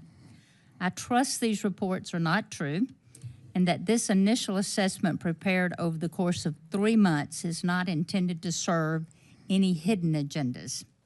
Hidden agendas such as suggesting that products that have undergone the EPA pesticide approval process, which is widely considered to have the most rigorous standards in the world, are unsafe. Let me be clear, human health comes first, number one. It's a priority, and we certainly want that. But a vital component of human health relies on access to safe, affordable, and abundant food supply. If Americans lose confidence in the safety and integrity of our food supply due to the unfounded claims that mislead consumers, public health will be at risk. I've said this before, and it's worth saying again. Countries have gone to war over many things. Politics, religion, race, trade, natural resources, oil, pride, you name it. But threaten a nation's food supply and allow people to go hungry, let's see what happens then. Mr. Secretary, 2 key provisions of the MAHA executive order stick out to me with respect of our exchange today. 1, subsection A of section 2 states, all federally funded health research should empower Americans through transparency and open source data and should avoid or eliminate conflicts of interest that skew outcomes and perpetrate distrust. And 2, subsection C of this section states, agencies shall work with farmers to ensure that the United States food is the healthiest, most abundant, and most affordable in the world. Mr. Secretary, with respect to the subsections that I just mentioned regarding conflicts of interest, skewing outcomes, and perpetuating distrust, do you think American farmers and ranchers will believe you're living up to this principle when they read your initial assessment later this week? And we all know with confirmation what confirmation bias is, and it's no secret that you were involved with pesticide litigation prior to becoming Secretary. Has your past or personal opinions influenced the initial assessment in any way? And regarding subsection C, how would you do things differently than what EPA and other federal regulators have already done? In the case of glyphosate, for instance, one of the most thoroughly studied products of its kind, we're talking about more than 1,500 studies and 50-plus years of review by the EPA and other leading global health authorities that have affirmed its safety when used as directed. Have you been able to refute thousands of studies and decades of scientific review in a matter of months? If you would answer those, and then I have some closing points. Yeah, your information about the report is just simply wrong.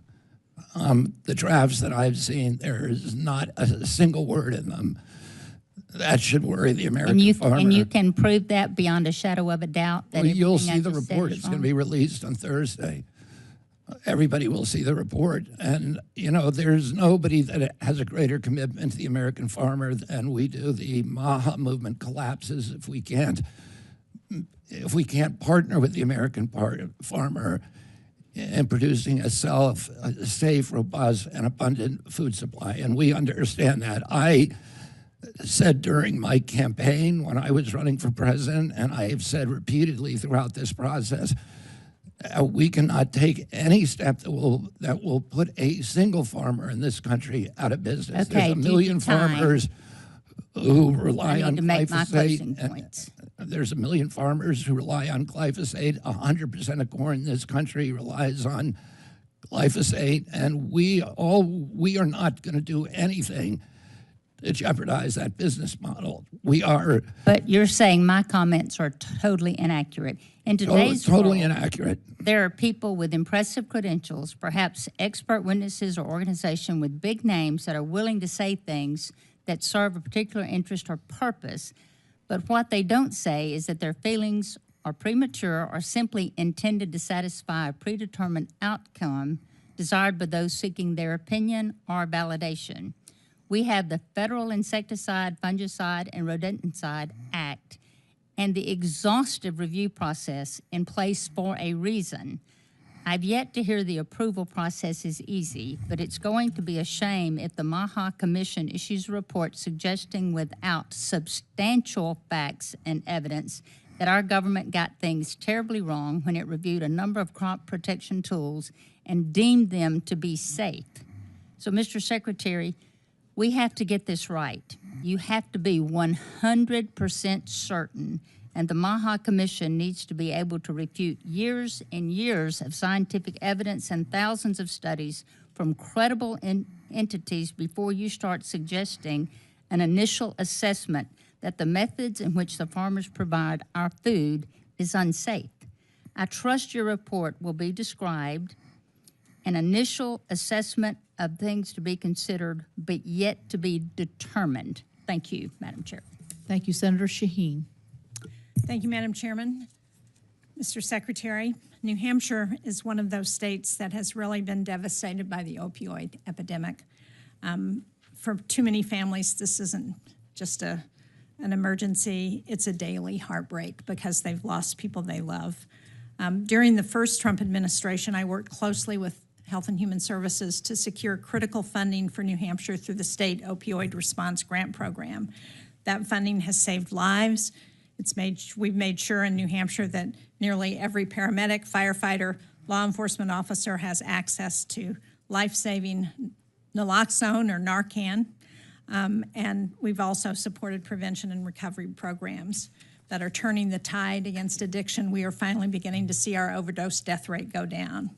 But I am deeply concerned that this progress is now at risk because Health and Human Services has already clawed back nearly $5 million in mental health and substance use treatment funds that are allocated to New Hampshire.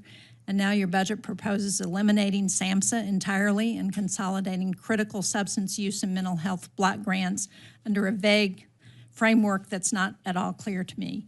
So, Secretary Kennedy, will you commit to preserving the state opioid response grant program and to working with this committee, with my office, to ensure that states like New Hampshire, which are suffering from high rates of addiction, receive the funding and support that they need?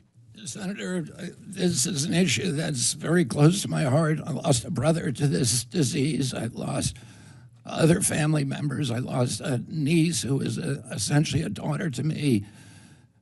During the pandemic, I had my own 14-year struggle with heroin addiction, and it's always been a priority, and it will continue to be a priority for me. And I think all of the interventions that you talked about are interventions that we're going to support on Narcan, naloxone, naltrexone, Suboxone, methadone.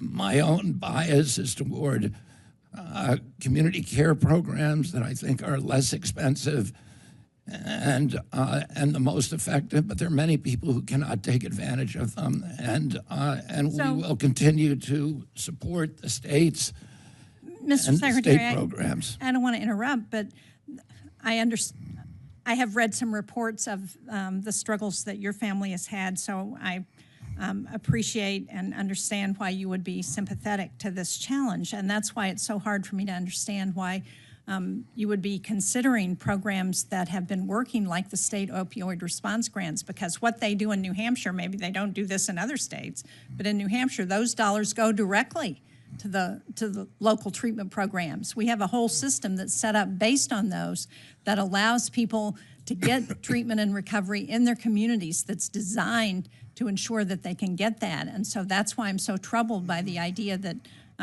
you would eliminate the entity that makes those grants available. Senator, we support 500 community care facilities around the country. We're going to continue to do that, and we will continue to support the most effective ways of ending the opioid. And we have not done a good job at that in the past. We can do a lot better. We need outcome-based care. So, but you won't commit to preserving the state opioid response grants? I have to look at that particular grant, but if it's working, we want to support it. To move on to another topic, I co-chair the Senate Diabetes Caucus alongside Chair Collins, who I think has been here already today. We've spent years, literally, working to try and increase funding for diabetes research, to ensure access to new treatments. It's one of our most expensive chronic illnesses in this country. And yet earlier this year, your administration announced a pause on the Diabetes Prevention Program Outcome Study, which is one of those initiatives that's designed to help us figure out what the long-term impacts of diabetes are and how we can better intervene and promote alternatives. So this study, I think, is essential to understand how we better address diabetes, and you've consistently emphasized the need to improve chronic disease treatment in our country. So again, will you commit to funding this study so that we can continue to learn how to better prevent and treat diabetes? I have no idea why that study was paused. If it was paused, I would have to talk to Jay Bhattacharya about that. There were thousands of studies that were put on pause and then refunded. I expect, knowing Jay's commitment to it, my commitment to that study will continue to be funded. So you will commit to looking at that? And I will commit to looking at it, and I'm happy to talk to you and to your staff at any time to try to help you with this issue. Thank you. Thank you, Madam Chair. Thank you. Senator Mullen. Thank you so much, and thank you, Secretary, for being here. Earlier, you said that the increase for HHS over the last 4 years had increased by 38%. Is that correct? That's right, Senator Baldwin.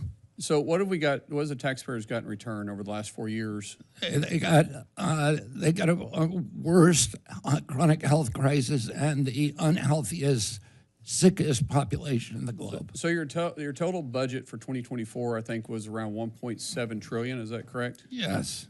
So we've had a 10% increase across that. We've received nothing in return. We've had a 38% increase in 4 years. And at the with same nothing in return. And nothing in return. And we have my Democrat colleagues that are complaining about cutting spending.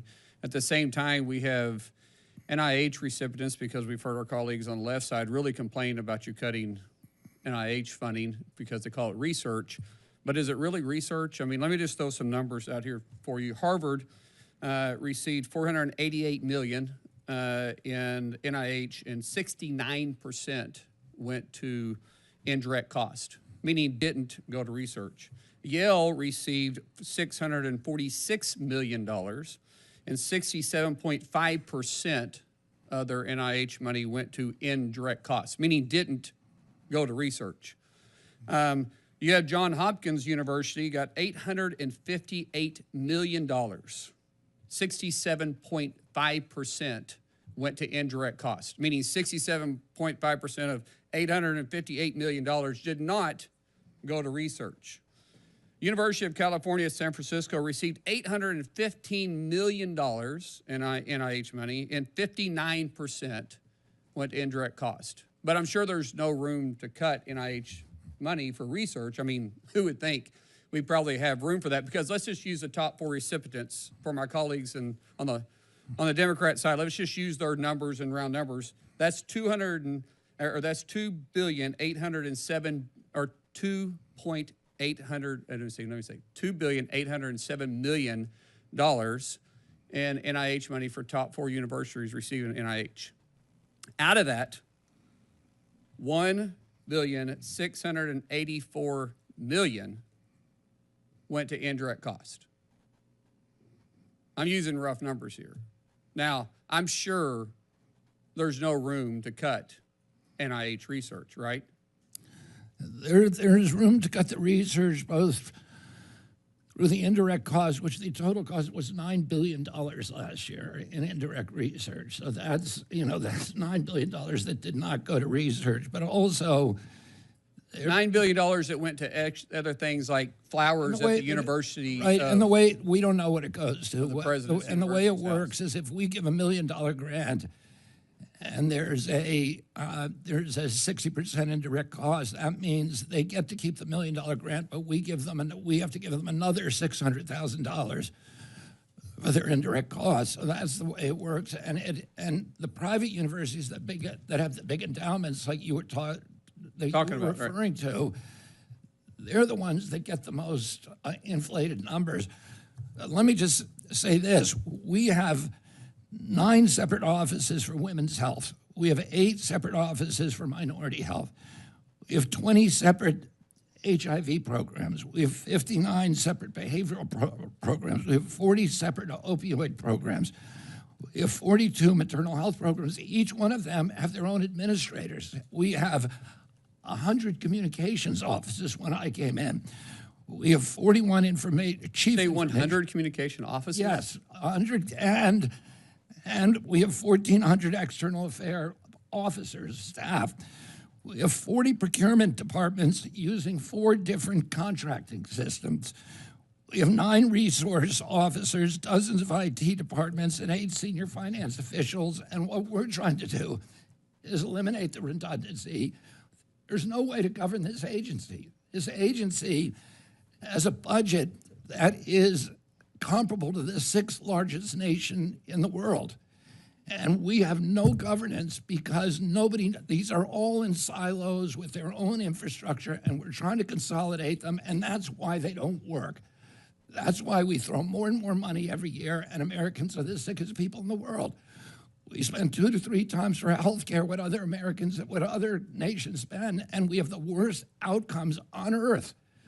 And if somebody does not reorganize this mess, it is going to continue. And we're trying to do it, and we're going to make some mistakes as we do it. But ultimately, I can tell you 4 years from now, the American people are going to be a lot healthier. You know, only in American government do we think throwing money at the problem will eventually fix it. So thank you for staying strong and actually getting the taxpayers the money that they spent for something that's supposed to be spent for, and that's to make us healthier. So thank you for being strong in this. Thank you, Senator Mullen. Senator Britt. Well, thank you very much, Madam Chair. Want to follow up on NIH and that conversation that you just had. I think every cent of hard-earned taxpayer dollars should be used responsibly, should be used efficiently, judiciously, and we have to be accountable. And I appreciate you taking that approach to every portion of the areas in which you oversee. You mentioned, Senator Mullen obviously mentioned several of the people that we feel like are not utilizing this right and are taking advantage of the system. I want to say thank you for your comments last week at the Help Committee, where you specifically pointed out the University of Alabama and the system, University of Alabama at Birmingham. You weren't here, I pointed it out again. Well, thank you. I appreciate it. You know, as people trying to do it right, trying to make sure that we can create life-saving and life-changing research that positively impacts the lives of not only Alabamians, but Americans and people across the globe. And I just want to thank you for the engagement that we have had on that issue, the continued dialogue we've had, so that we can work to try to get it right. And so just wanted your commitment to continuing that conversation as we work to make sure that we use hard-earned taxpayer dollars wisely and efficiently, and we also make sure that we have life-saving and life-changing research that continues. Yes, Senator, and based upon some of our conversations and conversations that I've continued to have, expressing your concerns, particularly for the state schools that do not have endowments and that really need lab support and need gloves and test tubes and mass spectrometers and all of the things that you need to do to do first-class science. We want to be paying for that. Good. Thank you so much. And we figured out devices in which we can do that, but not through the indirect cost mechanism. Well, thank you so much. I look forward to continuing that conversation with you. I also want to thank you as a mom. So out of all of the different secretaries that we voted on and confirmed, I think my friends were most excited about you because they thought for once they had someone that was willing to take on, you know, whether it's big companies or big tech in the name of health for their children. When it comes to social media, that's something as a mom of a 15 and a 16-year-old that I get to see the effects of firsthand, not just in my own home, but with my friends and things that are happening in the community. I wanted to talk with you a little bit about that. We've seen the rate of depression amongst young people more than double. We've seen 1 in 3 high school young women actually consider death by suicide. If you look at those same numbers, 25% of those actually made a plan to take her own life. And then you had 13% of high school young women actually attempt death by suicide. We saw the Surgeon General come out and say there needs to be warning labels on social media. People need to know about the mental health challenges that can occur from use, persistency, and that. Just want your commitment that you, obviously, as you take on toxins in the air, things that are in the environment, things that are in our food, that we'll also look at the things that are in our children's hands and how we can do better to put up guardrails to allow them to continue to explore, but to do it in a safer manner. Yeah, absolutely. And I want to thank you for your support, Senator. I had a conversation with 2 of my grandchildren this weekend, and somebody used one of them used the word anxiety, a 5-year-old boy. And I was thinking that I didn't know what that word was probably until I was a teenager. I never heard anybody use it. But today it is part of the vernacular in young people. And why is this happening? Why are our kids anxious and fearful and depressed and suicidal? For black children in this country, suicide is now the #1 cause of death. On the Indian reservations, it's now the #1 cause of death. And why are we having this epidemic of loneliness, of alienation? And some of it may be social media, and we're looking into that, and that's part of our portfolio. Yep. But a lot of it may be coming from our food, and we know that the food we now understand that food disrupts microbiome, and it causes these mood swings and anxiety, and we need to look at those. Well, and I'd love an opportunity to work with you on that. And I know I am running out of time. We have people that are concerned about Head Start. The news has, taken a narrative that I believe is untrue. I know that you care about the most vulnerable children. I know you care about making sure that those children have access to educational opportunities and care. And could you just speak directly to those families and providers about what this administration's plan for supporting and sustaining Head Start in FY26 and how you're working to provide them with the stability that they need to serve those vulnerable children as well? I'm very grateful to Russell Vought. I told him how important Head Start was to me. My uncle, Sarge Shriver, started the program. There's 800,000 of the poorest kids in this country who are served by that program. It not only teaches the kids, preschool skills, reading, writing, and arithmetic before they get to prepare them for schools, but it also teaches the parents, and it teaches them how to be good parents. And we see that the children who are exposed to those programs have less contact with law enforcement later in life. They're more likely to graduate from high school and college. They're more likely to hold down jobs. There's a lot of problems with Head Start. We've kept it fully funded, and I'm very grateful to Russell Vought for that and to the president. But there's things we need to correct. One is the food that they're serving at Head Start is terrible. We need to change that. We're poisoning kids from the poorest kids from their youngest years, and we're going to change that. And there's other issues, too, that need to be corrected, but we're going to have a better and brighter Head Start by the end of this administration. Well, I look forward to working with you on that, so many other issues, and also the wage index issue that is really hurting Alabama and our rural communities and hospitals. So look forward to continuing our good work together. Thank you, Senator. Senator Rounds. Thank you, Madam Chair. Mr. Secretary, welcome. Hey, Senator Rounds. Long day already. Let me go through a couple of items that, if I could, please, and I know you've heard a number of questions in terms of where things are going. Let me share with you one that I think we may need some help from you specifically on. President Trump issued an executive order to boost the American mineral production. He did that on March 20th. The National Institute for Occupational Safety and Health, or NIOSH, mining program supports this goal by funding research at the nation's 14 accredited mining schools, including the South Dakota School of Mines and Technology in Rapid City. This includes support for critical work in metallurgy and mineral processing, fields where the Black Hills region has been a national leader. However, my office has learned that staff at NIOSH's Spokane Mining Research Division have been laid off. This office focuses on the unique challenges of Western mining, operations that are often more geologically complex and exposed to harsher conditions. This division provides critical technical support for institutions like the South Dakota School of Mines and Technology, which recently received a $1.25 million grant to improve underground mining safety. However, the grant has now been canceled due to loss of oversight from the Spokane office. This is not just a missed opportunity. It undermines our ability to meet national security goals tied to mineral independence and supply chain resilience. Mr. Secretary, given the President's directive to increase American mineral production and the clear role that NIOSH plays in supporting research at accredited mining schools, can you help with regard to why, or can you explain, or are you aware that the Spokane Mining and Research Division basically has been shuttered? And how does this work in terms of how do we get that research done, particularly with Western mining? And this is one in which clearly the President wants us to focus with creating a supply chain within the United States. Senator, I was able to bring back 328 NIOSH workers, mainly for soft mining, soft rock mining, coal mining in Cleveland and Morgantown.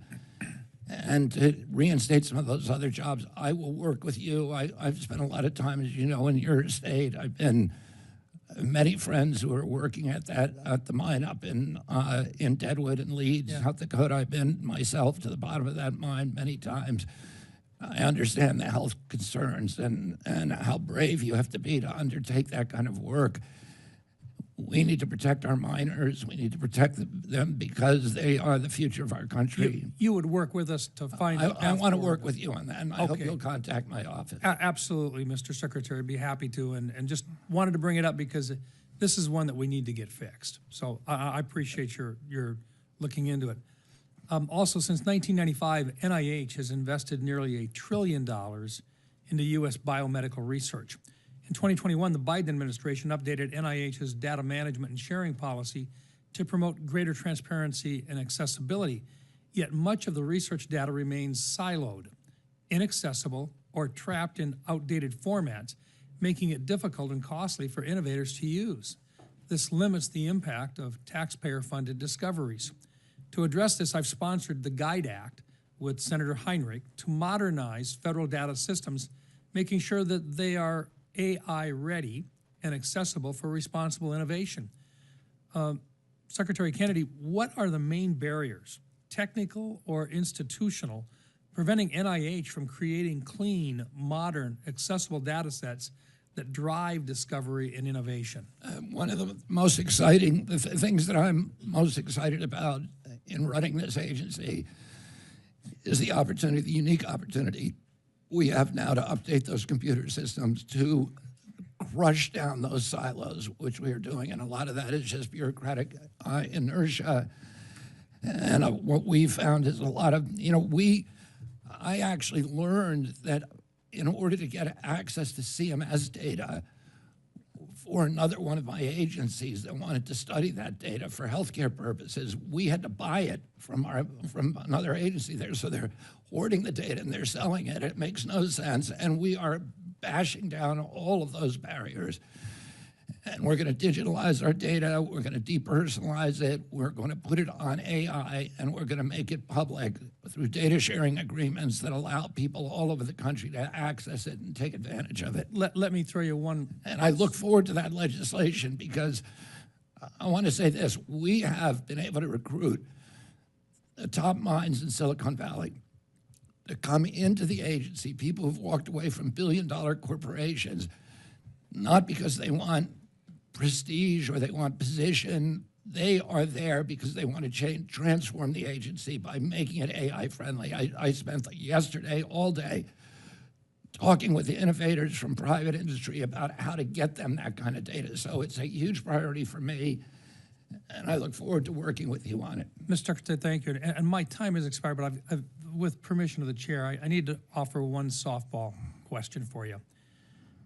The combination of biomedical research in coordination with AI in terms of speeding up the processing and so forth tells us that we can make discoveries and cures for some of the main dread diseases that afflict mankind today.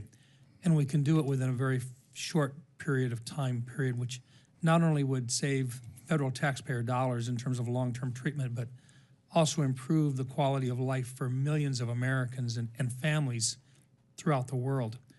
Would you agree that the combination of biomedical research with artificial intelligence accelerating that discovery process could very well improve the quality of life for millions of Americans? It's already happening at FDA. And, I had a conversation with Marty McCary last week, or even the initial introductions that we're making with AI have already quickened the clinical trial process. So, I can't even imagine the kind of opportunities that we're going to get from this, from transitioning to AI and marrying that with biomedical research. Thank you, Mr. Chair. Thank you, Mr. Secretary. Thank you, Madam Chair. Thank you. Senator Merkley.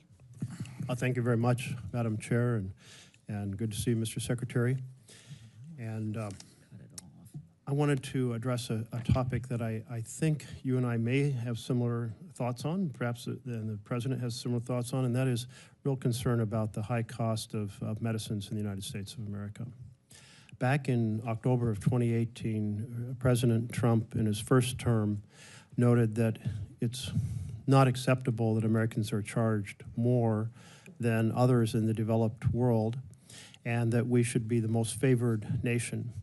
my team connected with the White House team to say I had a bill and to end the gouging of Americans on drugs, saying that they couldn't charge us more than the average price that was charged in Canada, Australia, Japan, and a group of the larger European nations. It seems just clear to me that given the taxpayers of the United States put more into the R&D of these drugs than any other citizens anywhere in the world, we should at least get the fairest price, not the worst price. And I believe that I read comments by you that supported that general notion. Absolutely, and I told one of the Senate, I don't know if the bill that you're talking about is the same bill that I talked to Senator Sanders about last week, but it's something that we're very excited about. The president announced a EO on most favored nation status last week, and I was present for that and helped craft the EO.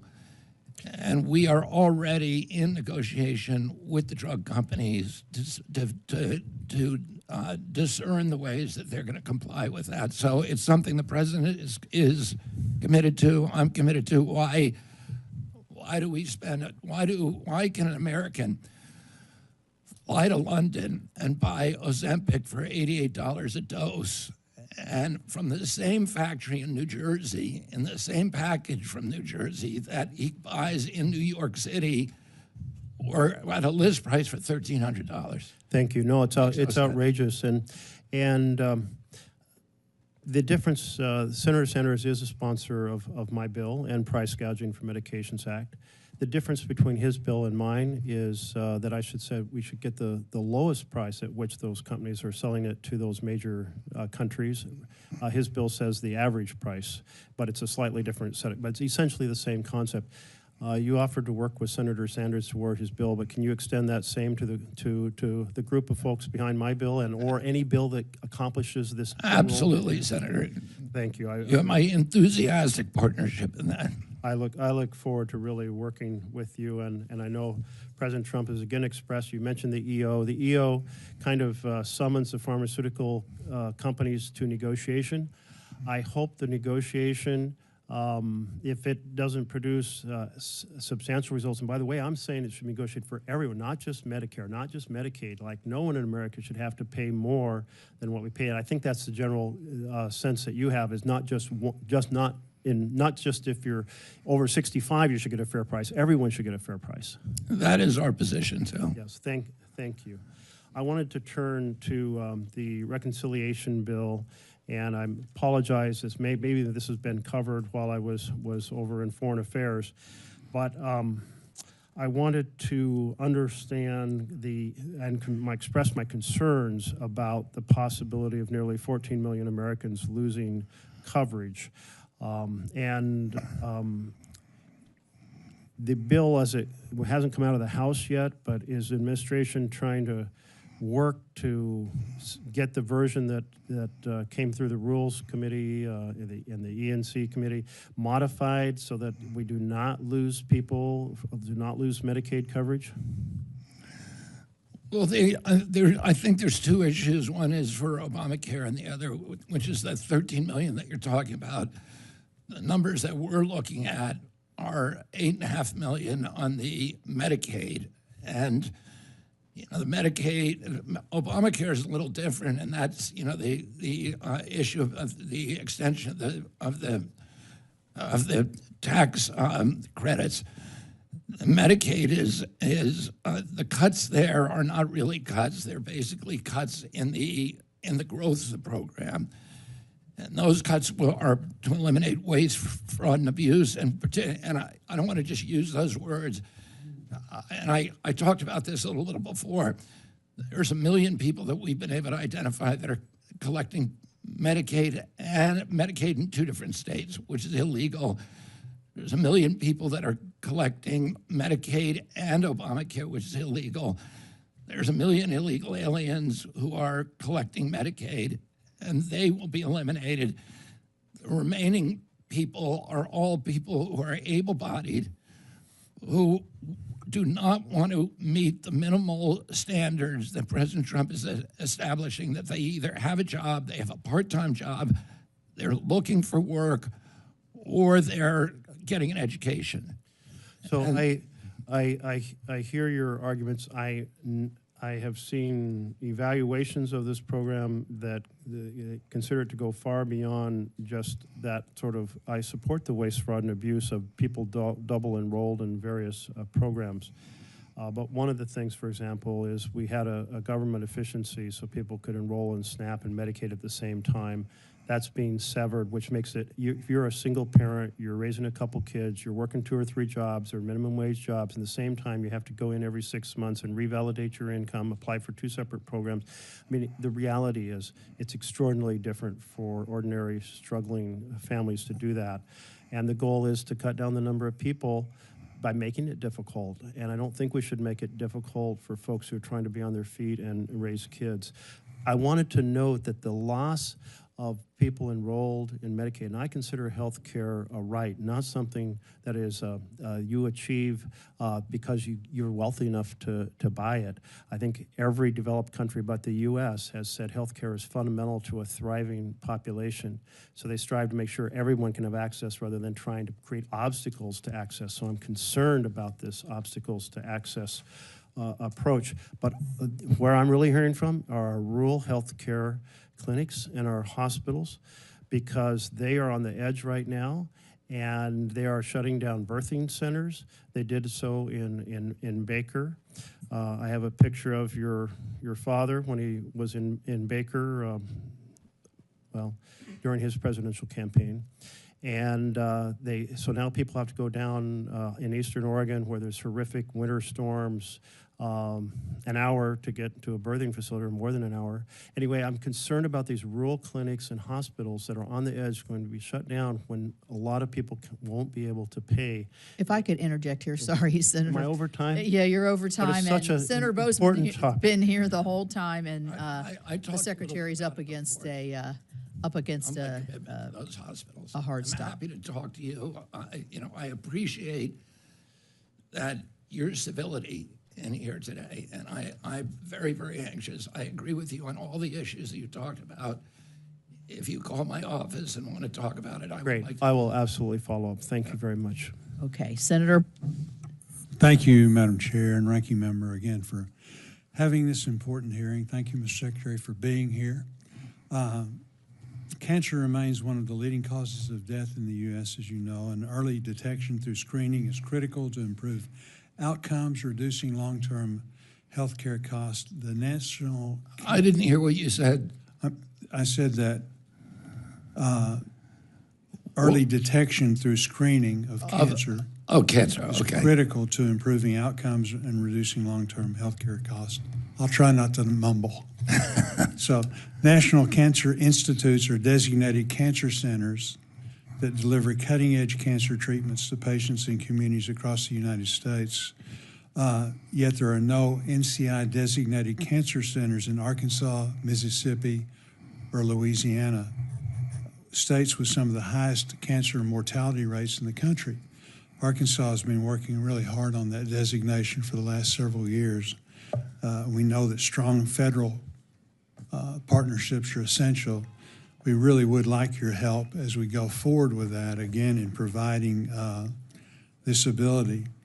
How can we help HHS prioritize investment in prevention, screening, and infrastructure, particularly in rural regions, to improve cancer outcomes? You know, you talked earlier about what can we do to, really get a handle on, certainly nutrition's important, but again, besides that, as we go forward. We need cancer treatment, and I'm aware of the application by the University of Arkansas to get an NCI designation, and I'm very anxious to help you with that. Good. Thank you very much. As chairman of the Ag Committee, I appreciated your comments last week in the House recognizing the difficult position our farmers are in. I'm concerned that rural America is struggling, especially our farmers. Nearly half of Arkansas's counties lost population between 2022 and 23. That would be true of most of our rural counties in America.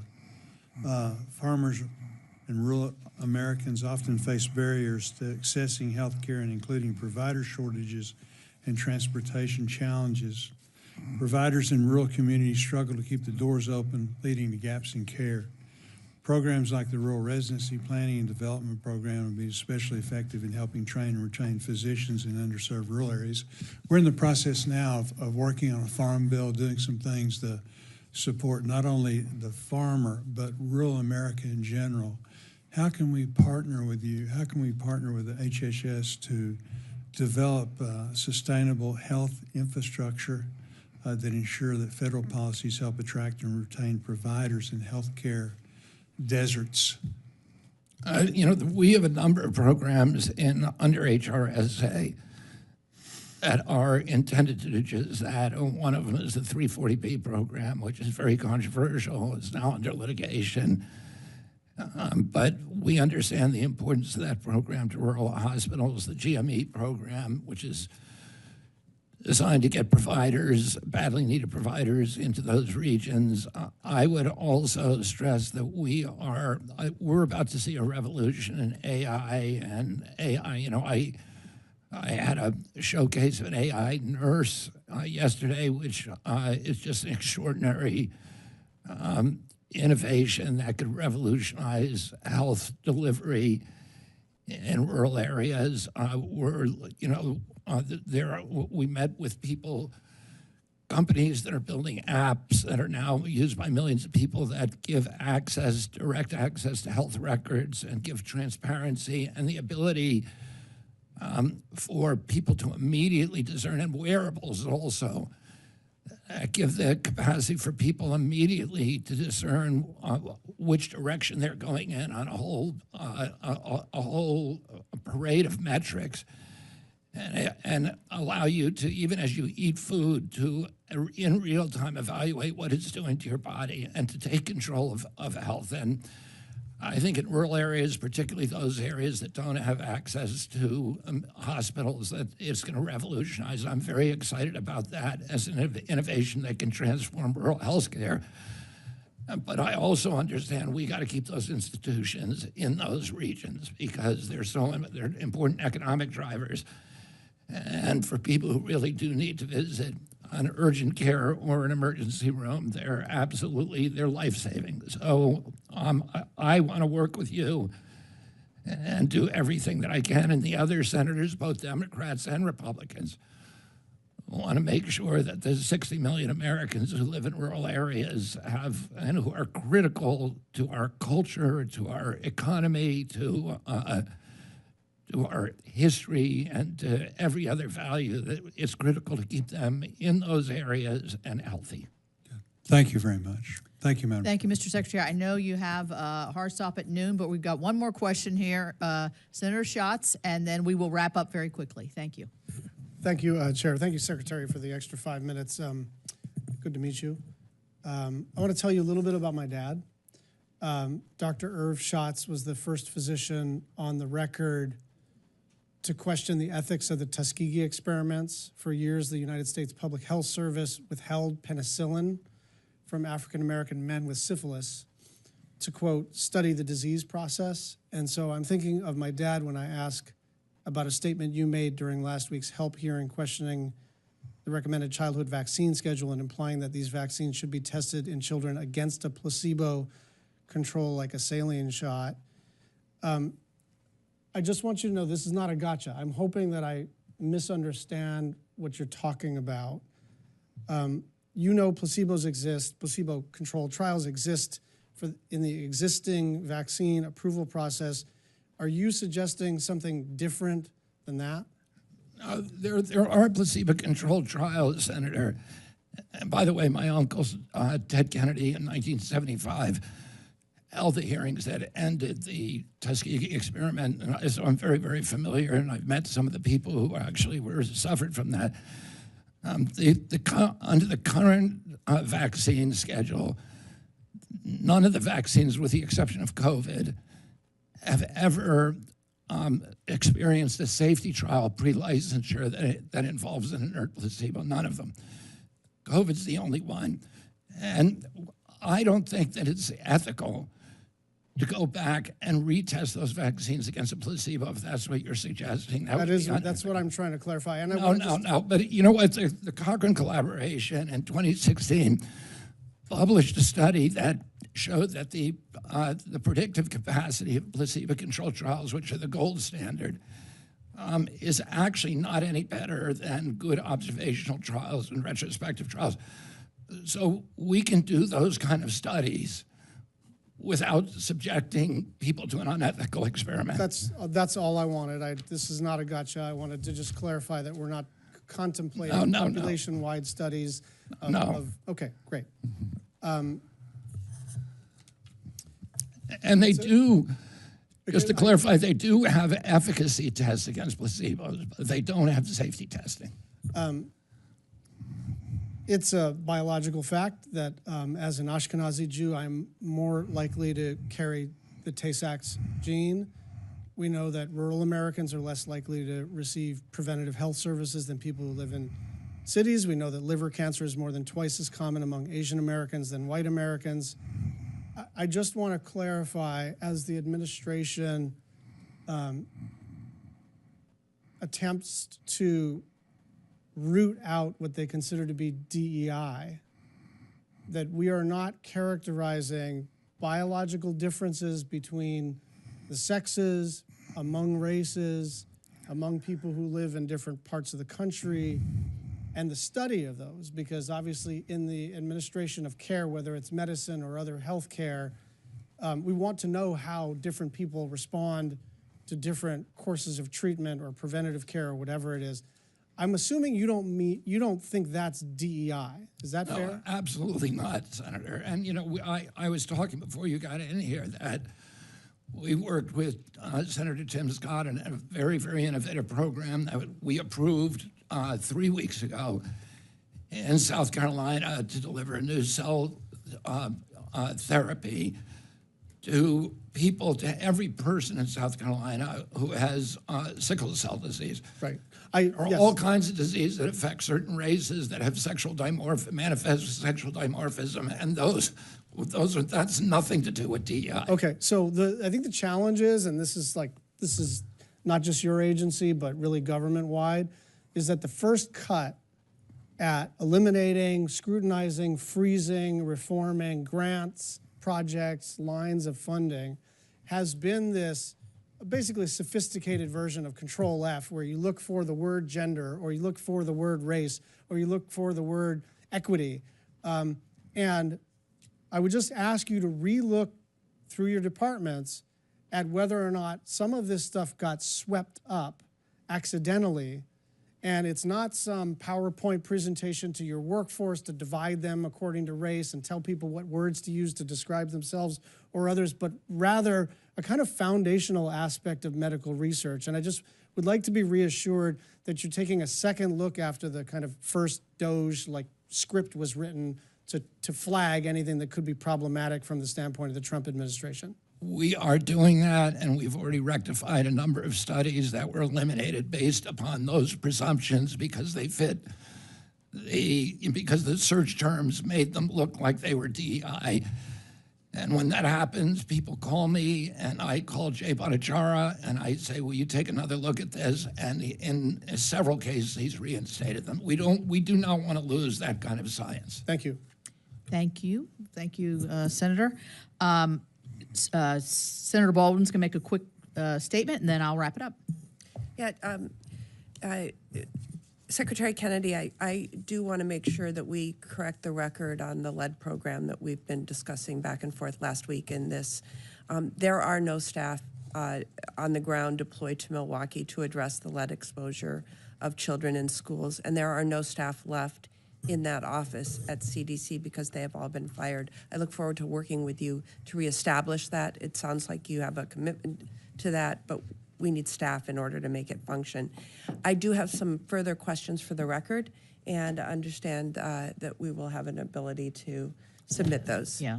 So this ends our hearing today. I really thank you and my fellow committee members. You had full attendance today, so You're a popular guy, but a very thoughtful conversation, and thank you to Secretary Kennedy. For any senators who wish to ask additional questions for the record will be due 1 week after the full budget request is released. The hearing record will also remain open until then. For members who wish to submit additional materials for the record, the subcommittee will stand in recess, and thank you. Thank you, Chairwoman Capito. And thank you, Senator Baldwin.